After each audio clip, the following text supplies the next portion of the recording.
오늘 말씀은 고린도전서 10장 23절에서 11장 1절까지의 말씀입니다. 사도 바울은 우상의 제물을 먹는 문제와 관련해서 성도가 취해야 할 행동의 대원칙을 제시합니다. 시장에서 파는 것은 묻지 말고 먹어야 합니다. 땅과 땅에 충만한 것이 다 주님의 것이기 때문입니다. 불신자가 차려준 것도 묻지 말고 먹되, 만약 누가 재물이라고 일러주면 그의 양심을 위해서 먹지 말아야 합니다. 성도는 무엇을 하든지 하나님의 영광을 위해서 하고 많은 사람의 유익을 구해야 합니다. 하나님, 우리가 모든 일을 그분의 영광을 위해서 행하고 이웃의 유익을 위해서 그들이 구원받게 되기를 원하십니다.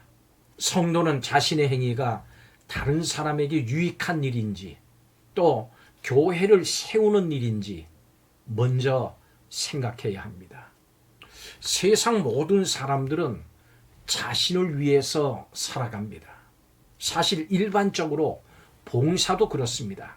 가족이나 친구로 확장되는 자신을 위한 것이기도 합니다.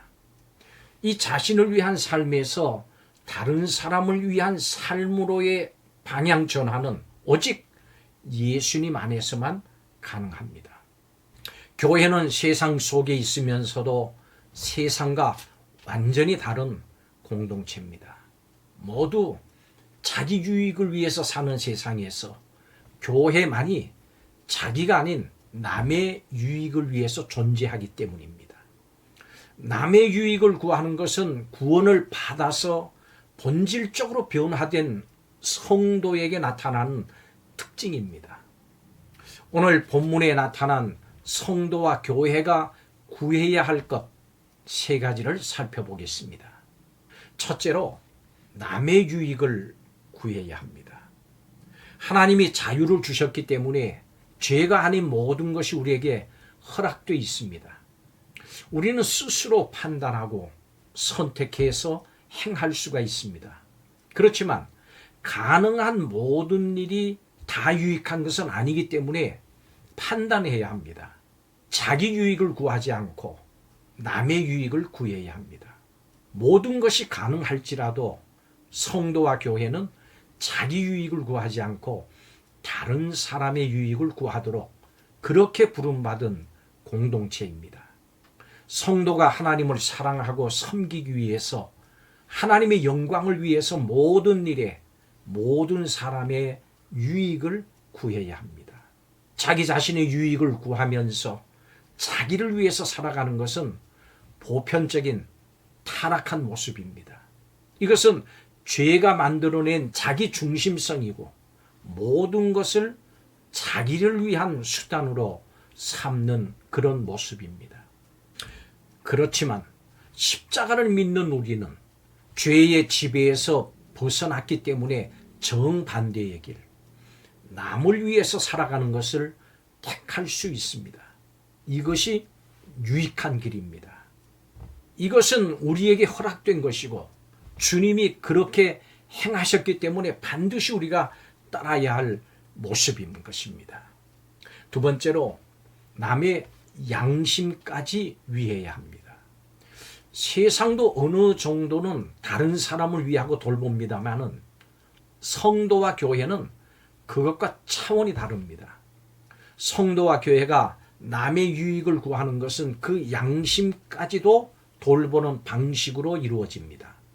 바울은 다른 사람들의 유익을 구하는 데 있어서 다른 사람들이 하나님 앞에 거리낌이 없이 설 수 있도록 그 양심까지 위해야 된다라고 했습니다. 고린도 교회 성도들이 어떤 음식을 먹기로 결정을 하거나 혹은 먹지 않기로 결정한 것 모두가 다른 사람의 양심까지 보호하기 위한 것이었습니다. 교회는 외형적인 섬김에서 멈추는 것이 아니라 그 사람이 하나님 앞에 거리낌 없이 설 수 있도록 연약한 양심이 보호받도록 해야 합니다.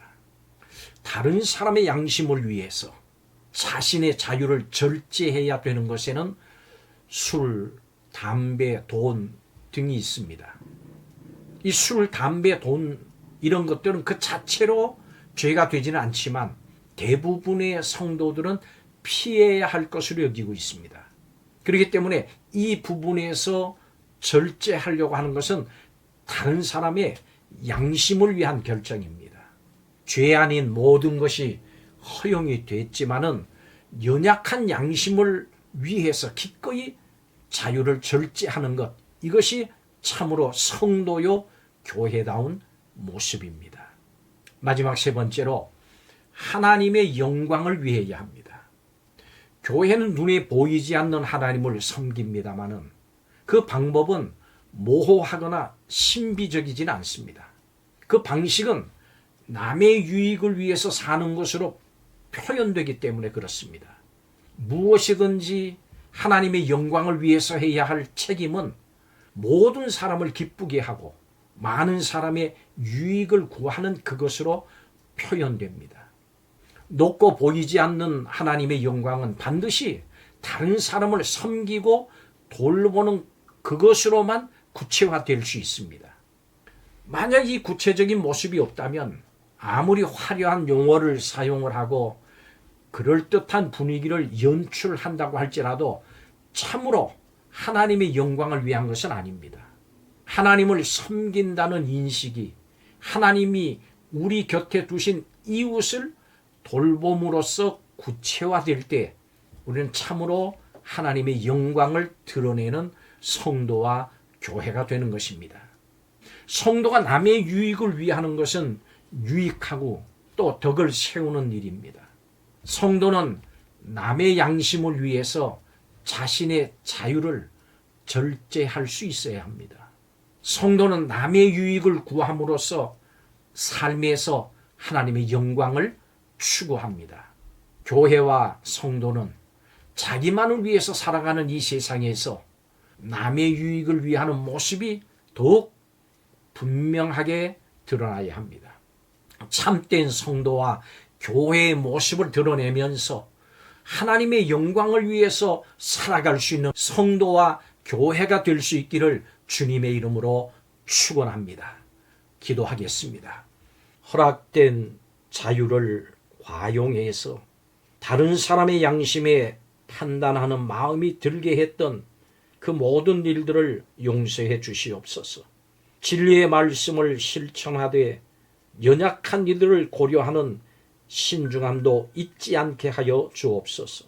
복음에 합한 다른 사람을 위한 삶으로 많은 사람들을 구원의 길로 인도해서 하나님께 영광을 돌릴 수 있게 하여 주옵소서.